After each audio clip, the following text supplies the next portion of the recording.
know why? Ask how. Howard the Humongous. Well, we've been distracted by a serious crisis in Gaza, a crisis in which women and children are being used as shields to protect caches of weapons. Something far more murderous is happening in the Middle East. It is the rise of the Islamic State, formerly known as the Islamic State of Iraq and Syria. As I speak, there are between 40,000 and 50,000 members of a minority that the Islamic State considers satanic. They are stranded on a mountain. About 5,000 of them, thanks to the work of the Kurds opened a passage, and it cost them 9 lives to do it. They had to fight with the Islamic State. And through that passage, 5,000 people were rescued.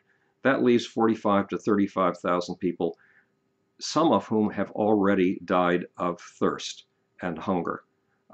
They're in terrible shape. This is a genocide. The number of people killed in Gaza is approximately 1,800. That figure seems to include about 700 to 900 fighters. The number of innocent civilians killed has been lowered by the fact that Israel's been making phone calls, trying to get innocent civilians out of buildings under which there are rockets and in which munitions are stored. 1,800 is a serious figure. No human should lose his or her life in violent conflict. None, not a single one. But the Islamic State of Syria has plans for far greater conflict than we have seen since World War II. Plans.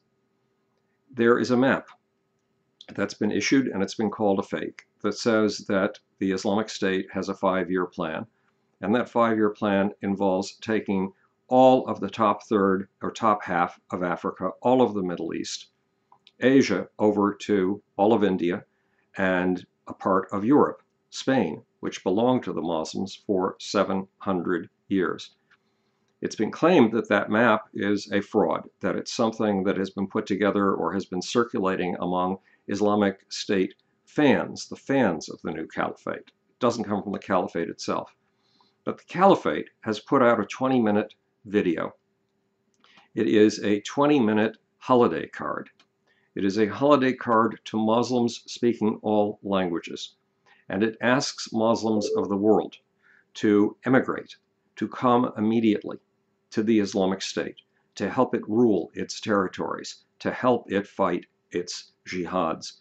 In the tape are those who have joined the Islamic State from the United States, from Britain, from as far away as Indonesia, 13,500 miles away. The Islamic State has been gaining recruits from countries like Libya and Mali. It intends to be a vast international force. In fact, it says in the middle of its recruitment video that its aim is to take the entire world for its particular form of Islam.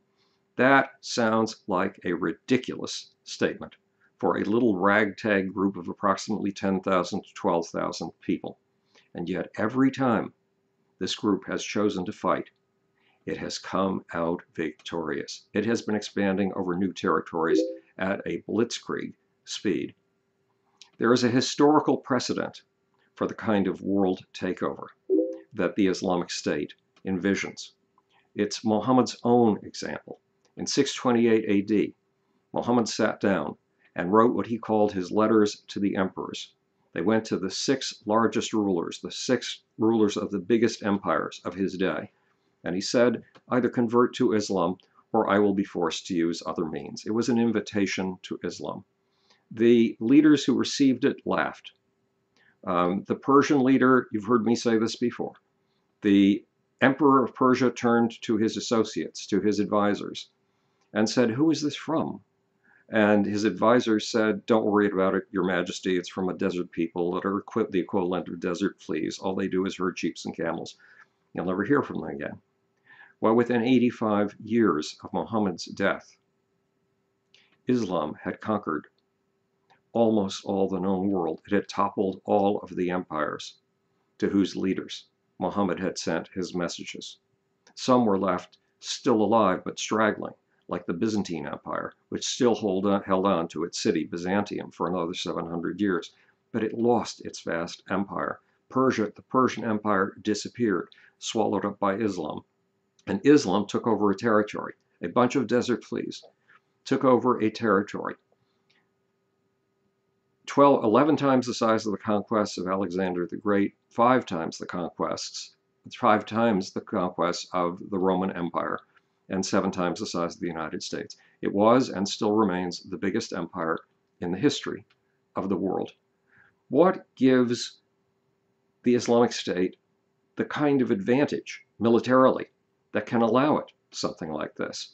There is an expert on Islamic studies, Daniel Benjamin, a professor at Dartmouth University, who served in the State Department as an expert on militant Islam.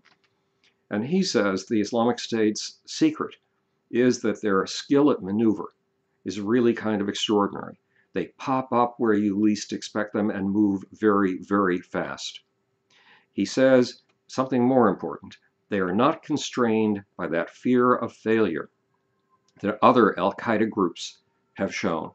Why are they not afraid of failure? What is their big military advantage? Speed is one. Something that Mohammed said is another. Go for 1 man instead of 1,000 men. Use 10 men instead of 1,000 men. Use asymmetric warfare. That was the advice of Mohammed himself. But there's something else Mohammed left that makes these warriors fearless. His concept of paradise. The concept of paradise came in Muhammad's second battle. Muhammad was a military commander. He commanded 65 military expeditions. He personally led 27 of them. His first was a startling success. The Meccans, his enemies, attacked him in the town of Medina, and he managed to kill some of the most glorious Meccans of the days in which he had grown up in Mecca. And these were some of the most illustrious men he'd grown up with. Just to show his contempt for the people he'd killed, he stuffed the bodies down a well. It was a big fuck you to the people of Mecca. Well, the Meccans didn't take this fuck you lightly. They showed up in the following year with a serious army. The first group they had sent had been a military band, a small unit. Now it was all of Mecca showing up, all of the men of Mecca. And they were determined to obliterate, to annihilate this man that they called the highwayman, the thief on the road to Al-Sham, to Syria from Mecca. When they showed up, Muhammad took a position with the mountain of Uhud behind his back. There's only one small problem with the mountain of Uhud. It's a double mountain, and there's a valley in between the two mountains. You can be attacked from behind through that valley. Well, Muhammad knew that, and he stationed 50 archers on that pass so that nobody could attack him from behind.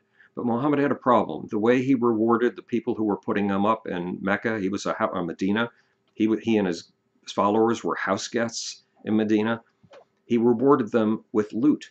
He rewarded them with booty. He rewarded them with what he managed to grab hold of when he attacked Mecca's caravans to Syria, to Al-Sham. That's why the Meccans wanted to exterminate him, because he was attacking their camel caravans and taking the wealthy goods and distributing among his ansars, his helpers, the people who owned the houses that were putting up his troops in Medina. Now, Muhammad's position before the mountain, the Meccans attack. The Meccans attack is furious, but for the second time, the Mohammedans, the Muslims, pull off a miracle. They defeat the troops of Mecca. And one of the ways that Muhammad pays you back is with booty, if you have fought on his behalf. The Meccans managed to push the lines of the Mohammedans, the Muslims, pushed the line of the Meccans back beyond their camp. And all of a sudden, the forces of Muhammad had access to the camp. They had access to all the riches that these Meccan enemies were carrying with them. The army of Muhammad began to stop fighting and started feasting on the plunder, grabbing as much plunder as it could get its hands on. One suit of clothes in those days could buy you an entire farm, could make you rich for the rest of your life. They were grabbing clothes, they were grabbing weapons, they were grabbing armor. And the bowmen, the archers, in the pass behind them saw what was going on and realized if they didn't get down there fast, there wouldn't be any loot left for them. So they abandoned their position. Meanwhile, the Meccans were no dummies, and they circled the mountain of Uhud and fell upon Muhammad from the rear. And Muhammad lost that battle, and he lost it. His men fled the field. He was left on the field alone with only 1 or 2 companions. He had to defend himself from a horse that was charging at him, a man who had a lance. And Muhammad picked up a lance and put it through the man's throat. And he inflicted a wound that would kill that man 3 weeks later. That's why the Ayatollah Khomeini says about our prophets that they are not men who would turn the other cheek. No prophet would ever turn the other cheek. That's not truthful. Our prophets were men who killed and were willing to be killed. Now, Mohammed had a problem. He wanted to figure out a way to keep his men from ever deserting their posts in the battlefield, from ever going for the loot. He wanted his men to fight until they died, if that was necessary, to hold their ground. And he came up with an extremely clever way of doing it. The Christians of his time had an elaborate vision of a heaven and a hell. Muhammad adopted that vision of a heaven and a hell, but he improved it. He put pussy in paradise. He gave you 72 virgins. Not just he gave you an instant ticket to paradise. If you died in battle facing down the unbelievers, facing down the enemy, an instant ticket to paradise in a life that is very uncertain, where your odds of going to hell are normally extremely good. That express pass to paradise was worth everything. But there were the 72 virgins. Now, there are differences on the exact numbers of virgins, but yes, they were there and they were glorious. You should see the descriptions. Muhammad had invented a battlefield technique. His vision of paradise meant that his men from thenceforth on would gladly die, would more gladly die than live in battle.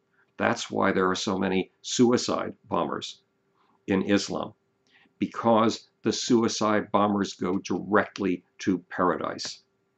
Paradise is far more glorious than anything you could ever have on earth. That's why the people who flew planes into the World Trade Center were glad to give up their lives. They spent the weekend before they flew those planes in Las Vegas, taking in all the pornography they possibly could. But that was tawdry pornography compared to the sexual pleasures of Muhammad's paradise. When Islamic soldiers, like the people in the Islam, more than you love life, when they tell you they are perfectly willing, killing you.